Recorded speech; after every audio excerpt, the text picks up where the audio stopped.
ঘড়িতে বাজে রাত ৩টা আর বাইরে হঠাৎ করে এই মাঝ সমুদ্রে ঝড় উঠেছে।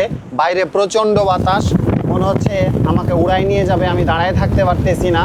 এবং এখন বাতাসের গতি যদি বলি, ঘন্টায় ৭০ থেকে ৭৫ কিলোমিটার বেগে বাতাস বইতেছে। এবং সমুদ্রে এর আবহাওয়াটা খুবই স্বাভাবিক। হঠাৎ করে এই যে কখন আবহাওয়া খারাপ হয়ে যায় এটা আগে থেকে বলা মুশকিল, যদিও ওয়েদার রিপোর্ট অনুযায়ী এতটা খারাপ হওয়ার কথা ছিল না। তারপরেও কিছু করার নাই, সমুদ্র চলে তার আপন গতিতে, আপন খুশিতে।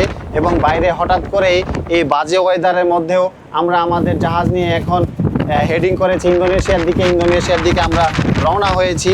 এবং বাইরে এত যে বাজে ওয়েদার আপনাদের সাথে একটু শেয়ার করার জন্য আমি অল্প সময়ের জন্য এখন বাইরে এসেছি। এবং রাতের ঘুটঘুটে অন্ধকারে যখন জাহাজ চলে তখন কতটা সুন্দর লাগে এটা আপনাদেরকে আসলে ভাষায় প্রকাশ করতে পারবো না। বাইরে প্রচণ্ড বাতাসের শব্দ এবং আমাদের ইঞ্জিনের শব্দ এবং জাহাজ এর মধ্যেই চলতেছে। এবং এই নীল সমুদ্রটা একদম কালচে হয়ে গেছে ঘুটঘুটে অন্ধকারের মধ্যে। আপনাদেরকে আমি বরাবরই বলি যে সমুদ্র সবসময় সুন্দর, উত্তাল থাকলেও সুন্দর, শান্ত থাকলেও সুন্দর। এবং এই গভীর রাতে, এই রাত ৩টার দিকে সমুদ্রের এই আবহাওয়াতেও যে সমুদ্র কতটা সুন্দর দেখাচ্ছে তা আসলে আপনাদেরকে আমি ভাষায় প্রকাশ করতে পারবো না। যদিও এই গভীর রাতে আমি সেকেন্ড অফিসার হিসেবে ব্রিজে আমি একা আছি, আমার ডিউটি চলে এবং জাহাজ যেহেতু রানিং অবস্থায় আছে এবং একটু ভয়ই লাগতেছে, ওয়েদার যেহেতু বাজে এবং বাইরে প্রচণ্ড বাতাসের শব্দ, সাথে আমার ইঞ্জিনের শব্দ।